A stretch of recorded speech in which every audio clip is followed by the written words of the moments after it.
This is where one of the biggest issues of this book really hits me in the face.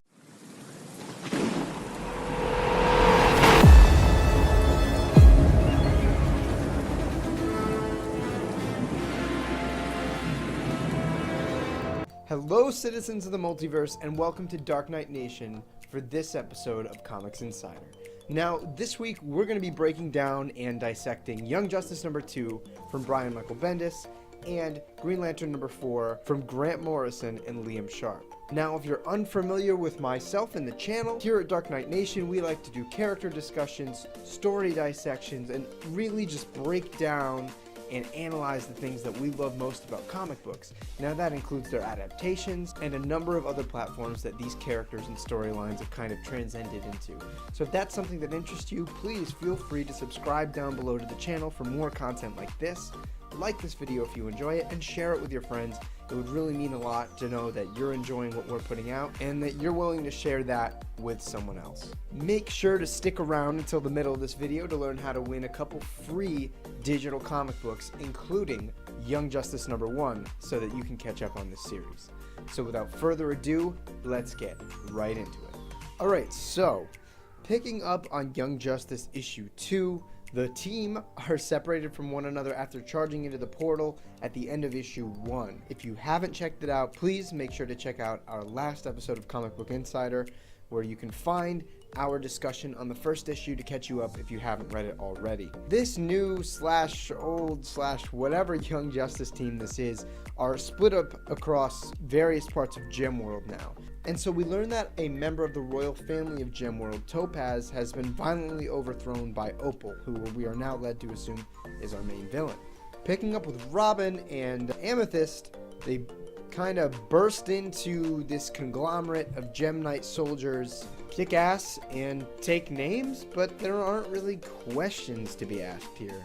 They just kind of mindlessly give us an action scene. Thanks, Bendis. We cut now to somewhere else in Gemworld where Teen Lantern and Ginny Hex have crashed in the Topaz Forest. And Wonder Girl appears as Ginny Hex pulls out her rifle as if they didn't just fight side by side against the Gem Knights in a massive battle in the middle of Metropolis. But hey, that was only last issue, right? Let's move on. Wonder Girl has a flashback, and it gives us a little bit of insight to, I guess, the Cassie Sands mark that Bendis and Patrick Gleason are going to be bringing to the table. And it's Wonder Girl fighting Despero, assumedly on a high school football field. And what's odd is, although she's shown to be the reluctant hero in issue 1, not having supposedly taken up her lasso and her bracelets and such in a while, she is kind of doing the heroing. And it was only a few weeks ago, so that doesn't quite add up. Oh, not to mention Bendis forces smelly jokes down our throats because, you know, the more you repeat it, the funnier it gets. Am I right? In this flashback, she's confronted by her absentee grandfather, Zeus, and he attempts to kind of pawn off on her this really powerful amulet that is said to give her the strength to become protector of the realms. You know, because the new season of Game of Thrones is coming out soon. I assume that this is just Bendis kind of trying to acknowledge the fact that Cassie is important, and even Zeus sees that. Or maybe we get something to play into Zeus being mischievous and or that not being Zeus at all. However, it doesn't feel concrete. I don't really get a sense of the purpose of this scene, and it just feels like Bendis is kind of trying to do the Bendis character interactions. And to be quite honest, I still haven't seen the Cassie Sands mark that I've seen in previous comics at any point, so we'll see where that goes from here. She ends up denying the amulet, and I assume that there is to give us a little bit of significance in Cassie's character, in the sense that she's not gullible, she has a mind of her own, and to make her feel concrete in, you know, what she stands for, even though she was the reluctant hero last issue, and okay, whatever. Back in the present, Cassie, Ginny Hex, and Teen Lantern put aside their differences to take to the sky and get a little bird's eye view scouting the area in Gemworld. And so, somehow, in this big open sky, they crash into Ginny Hex and Tim Drake. Now, this is where one of the biggest issues of this book really hits me in the face, and it's the pacing. In the time that Ginny, Wonder Girl, and Teen Lantern have their conflict and their conversation, which only takes place over the course of about 2 pages, give or take, somehow Robin and Amethyst move past the hostility, and if you read issue 1, you know that last we saw she had her sword at Tim Drake's throat. They get acquainted, and they beat up a bunch of Gem Knights. Huh? We get some more Bendis dialogue, again not quite proving that he has a handle on any of these characters. It feels more like he's, again, writing characters to fit his story or to fit whatever scene he's trying to craft. And I do kind of take problem with that. The issue ends up closing out, though, with the usurper, Lord Opal, confronting the team, and it pretty much ends from there. This issue doesn't feel like it serves any particularly useful purpose. It doesn't answer any questions, which again, I'm trying to give it time, but issue 2, we haven't answered anything. And the fact that nothing really happened in issue 2, besides really feeling like a placeholder, I would have expected at least a question to have been answered. It took an entire issue for the characters to kind of sort of interact with one another. None of them feel like Bendis has a handle on the writing on any of them. Again, we're not writing a story for these characters, and we're not writing scenes for these characters.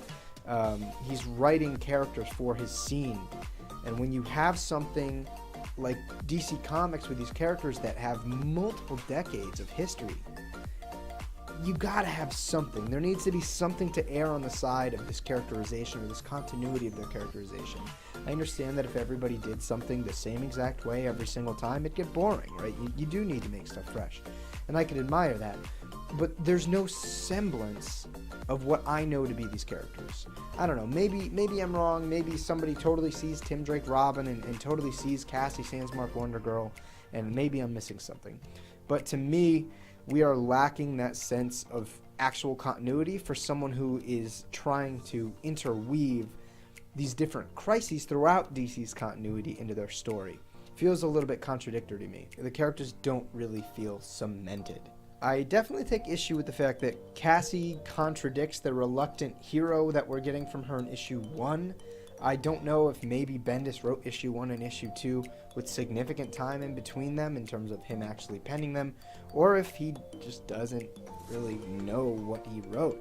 There's a problem with that inconsistency, because not only are we inconsistent in how these characters are versus how they've been portrayed in the past, but we're already inconsistent with how Bendis has portrayed them within one issue of one another. So I hope that that's something that can be rectified in the future. You also get a couple scenes where they try to imply that nobody really knows who Wonder Girl is, even though Teen Lantern acknowledges her, Robin acknowledges her, or if he's trying to maybe imply something about continuity having to do with these 7 crises. He is generating a lot of questions, which I know is one of his goals, but the real question is, does he answer them, and does he answer them sufficiently at the end of the day? The issue just really, for me, lacks substance and a real purpose. It's not very consistent on any front, and it's kind of disappointing because I enjoyed issue 1. So I really hope that we can pick up from this and fix it. But just seeing the trend, at least in my opinion, that Bendis has been following at DC as of late has not been positive, and he really seems to plateau at issue 1 and go down from there. The one thing that I think saved this issue from utter destruction was the art between Patrick Gleason and Emanuela Lupacchino. One of the nice things about this artist pair were there weren't any obvious moments where it was like, hey, we're switching artists. It wasn't blunt, it wasn't in my face. They were able to pair their styles together so that the visual storytelling didn't feel interrupted. I will say it is a little bit discouraging that on issue 2, Gleason is already requiring another artist to help step in, considering this is kind of the big project that he's been working on the last couple months. I hope it's not indicative of the pace that he's going to be taking, because he's also been known to be a fast artist when he was on Tomasi's bi-weekly Superman book. So I really, really, really hope that it's not a repetitive thing. However, I do like Lupacino's art here. I think she does a good job of melding it with Gleason. And again, you guys know that I'm a huge Patrick Gleason fan. I actually have a print from his Batman and Robin run with Peter Tomasi right behind me. Overall, I'm going to be honest with you, man. I'm going to have to give this issue a pass. I kind of regret spending my money on it. I'll buy issue 3, mostly because I do this, and I want to talk to you guys about something, but I'm not enjoying it. And based on Bendis' track record the last couple months at DC, it's not faring really well. I would probably give this issue, being generous, a 5 out of 10. There just wasn't much to it. And what there was not very good. Thanks to my amazing sponsor, AJ's Comics in Colchester, Connecticut, we are able to give one of the citizens of the multiverse some free digital comics. First off, go show those guys some love. The links to both their website and their Twitter are linked in the description below. What's so great about AJ's Comics? The owner and staff are absolutely incredible. They are always willing to help you out with any of your geeky needs, from comic books and collectibles to trading card games and more. The owner, Pete, is a wealth of comic book knowledge and an overall well-natured nerd, so it's always worth picking up stuff from a great store owned by a great guy. Second off, if you live far away from a local comic book store and need to get your fix of geeky goodness, or maybe you're one of the incredible men and women that serve our country day in and day out and live on base, you can subscribe to their mail-in subscription service. The beautiful thing is that it's all managed online. You don't have to worry about losing your pull list or forgetting to tell your local comic book store what you want to add. It's all at the click of a button. Another great bonus is that if you wait for your pull list to accumulate to $100 or more, the shipping is absolutely free. It doesn't matter where you live in the United States. And to the great benefit of the incredible men and women that serve our country, if you live internationally on base, you still apply for that free shipping. And to everybody that subscribes to their comic book pull list, you get a 10% off all of your comics. Now, I don't know about you, but with the amount of comic books that I buy every week, it's absolutely worth every little bit of discount I can get. Week in and week out, I always find an excuse to spend my money over there. The comics are good, the people are good. What more can I ask for? Make sure to go check them out and show them some love. You can find the link to their Twitter down below, or just tweet them at AJ's Comics. If you happen to win, please send them a tweet thanking them for the books. They are incredibly generous to be hooking us up so that we can hook you guys up. So I'm sure you want to know what is up for grabs for you guys to win today. Now, no matter what happens, one of you is going to at least win a free digital copy of Miles Morales' Spider-Man by Saladin Ahmed. Obviously, after all of the Spider-Man Into the Spider-Verse hype, this is going to be a great way for you to get into the character. How do you win? All you have to do is like this video, be subscribed to my channel, and comment down below letting me know what comics are you picking up this week. What are you excited to read? What have you read this week that you really, really dug? I'm really curious because, maybe I'll start picking up something I haven't. But again, let me know down in the comments below. Like this video and subscribe to the channel for a chance to win a free digital copy of Spider-Man Miles Morales. Next up, if we can hit 15 likes within the first 3 days that this video is posted, I'll be giving you guys a free copy of Young Justice #1 by Brian Michael Bendis and Patrick Gleason. Now, if you saw my last episode of Comic Book Insider, you know that I actually liked the first issue, and maybe you want to get on board and really ride this train out with Bendis and Gleason. This book will be for you. Not to mention, Patrick Gleason has been absolutely killing it on art. So, how do you win? The beautiful thing about this is, as long as you do everything that you would have done to enter to win a free copy of Spider-Man Miles Morales, you can have a chance to win this book. All we have to do is hit 15 likes within the first 3 days that this video drops. One great way to help do that is sharing this video with your friends so that we can spread our love of comic books, and it makes it quicker so that you'll know whether or not I'll be able to give you guys a free digital copy. And again, thank you so much to AJ's Comics in Colchester. This would not be possible without them. If you win, please do me a favor, tweet at both of us on our Twitters, letting AJ's Comics know that you are thankful for some free geeky goodness. Now, let's get back to the show. So now we have The Green Lantern #4 by Grant Morrison and artist Liam Sharp. This book has kind of been this big, cosmic, adventurous, space cop, world-building story. For some people, this book is kind of out of their taste, but for the most part, I have really been enjoying this series, so let's get right into issue 4. This story opens up on the planet Werewim. There's this mysterious, bounty hunter or crusader who's confronting the Grand Assembly of Werewim, and provides the ultimatum that if the Grand Assembly and the Countess do not let her into their vault, she will bring upon them a Sun Eater to destroy their native star. And so the ultimatum is obviously open the vault or you all die. Regardless, it seems like this mysterious crusader has already set the Sun Eater into action, and she tells the Countess that she'll teach her and her family how to survive on their planet after the star has been destroyed, if she meets with her demands. So back in the present, there are two bounty hunters and or outlaws meeting over drinks on the planet Ran, and we learn that the events on Wormwim are actually a story being told by the masked outlaw. And the man sitting across from the masked outlaw calls himself the Man with No Name, and he's also kind of in this Western John Wayne getup. The narrative moves us back to Werewim, where we learn that the assailant is the first highborn of the Luciphage, meaning that she essentially eats or destroys light. So the Countess and the Grand Assembly of Werewim decide to heed to the demands of the first highborn and let her into the vault. And so once the Countess opens the vault, there is an unnamed man in captivity whom the Countess refers to as all things done wrong. Now, I don't know if it's just me, I don't quite know who was on ice in that capsule. Maybe somebody more informed will be able to let me know down in the comments below, because I'm really interested and have no idea. So if you do know, let me know. Presently, the Man Without a Name asks the question that's been on all of our minds, and what's so special about the vault in Werewim? The masked member of the conversation starts to become a little bit suspicious of the John Wayne looking outlaw.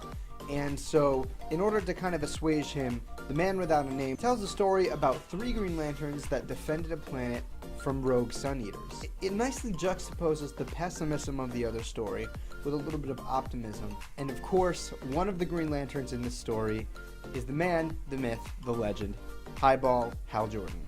And so, in space, a rogue Sun Eater is already feasting on a star right in front of Hal and the rest of his crew. ETA for an artificial sun is about 2 hours relative to Earth. So, these Green Lanterns are gonna have to act fast. The Man Without a Name interrupts his own story to take notice of these giant Sandstormer and Firefolk in the process of fusing to form glass giants. Visually, Liam Sharp knocks it out of the park. It looks incredible. Back in the Green Lantern story, one of Hal's comrades begins to light up as Hal warns Lantern Taggart that the Sun Eater will drain his energy completely. Taggart ends up getting dragged into the Sun Eater, and when all hope is lost, Hal Jordan wills his way through to save him. Hal Jordan ends up tracing the Sun Eater's radiation trail back to an intergalactic trader of various endangered species across the sector. And Hal interrogates this trader, Crassius Quipe 6, and we learn that he'd smuggled both of the adult Sun Eaters into the sector from the No Zone, and that they're actually the royal twins known as the breeding pair. Hal briefs the arriving members of the Corps that Commander Mew and the controllers use selective mutation to create hyper-aggressive star killers, and they're headed for the Stellar Nursery. There's another small problem with this situation, and it's that one of those Sun Eaters is pregnant, and will eventually spawn enough Sun Eaters to collapse all star systems within 20 parsecs. We soon learn that based on the happenings of the Green Lantern #2, the newly arrived Lanterns attempt to take Hal back to the Guardians of Oa to answer for what he'd done. Go make sure to read the previous 2 issues so that you know exactly what that is, because it adds a lot of stake to issue 4. Hal ends up making the point that the Guardians can wait, either they get to step in or people die. Hal and his squad confront the pregnant Sun Eater, using their rings to generate high caliber energy enough to simulate a star for long enough to keep the Sun Eater at bay. After some time, the artificial Sun Green Lantern Hyperia 3 arrives to satiate the Sun Eater, as the Green Lanterns win the day. The masked outlaw returns to their story on Werewim at its end.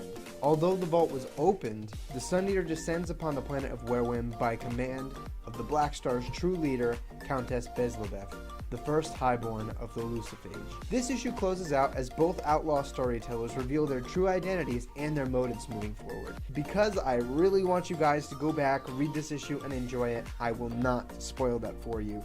And definitely go back and pick up the previous 3 issues. It shouldn't be super difficult to get, but I thought this issue was pretty good.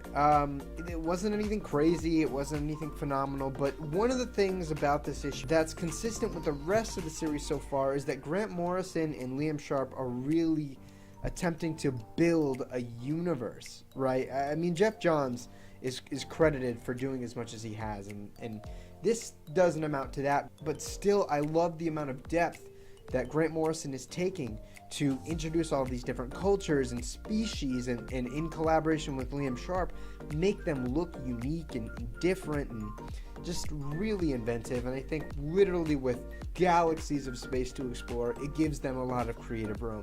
Narratively, the issue was fine. It was a little bit slow. I enjoyed the stories and the juxtaposition between them. The artwork was absolutely beautiful. Liam Sharp, every issue, just knocks it out of the park.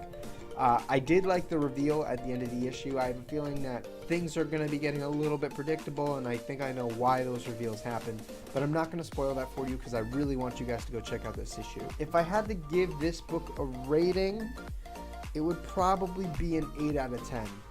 And also, between picking it up or not picking it up, I would definitely say pull this book and go back and read the rest of the series. Again, I love that the creative team is really trying to reinvent the character and the landscape around them. It kind of feels like Star Wars and fantasy and a couple of different genres combined all around this book. Throughout this run so far, Grant Morrison has already introduced a lot of interesting high concept, including using the power of thought, the power of belief, and I think it's going to really delve into really the strengths and weaknesses of humanity through this awesome, big, bombastic, spacefaring sci-fi lens. And even though this issue was a little bit slower paced, I still think it shows a lot of promise for the series moving forward, and I hope that it continues to be great. Thank you guys so much for watching, and I hope you all enjoyed this episode. Please remember that if you enjoyed it, make sure to like, subscribe, and click that little bell button so that you know when all of our videos go up. Don't forget to enter yourself in for a free digital copy of Miles Morales Spider-Man #1. All you have to do is like, comment with the question of the day, and subscribe. And if we can hit 15 likes, all those who entered in for that will also have a chance to win a free digital copy of Young Justice #1. So again, I hope you all enjoyed this video, and we'll see you next time in the next video from Dark Knight Nation.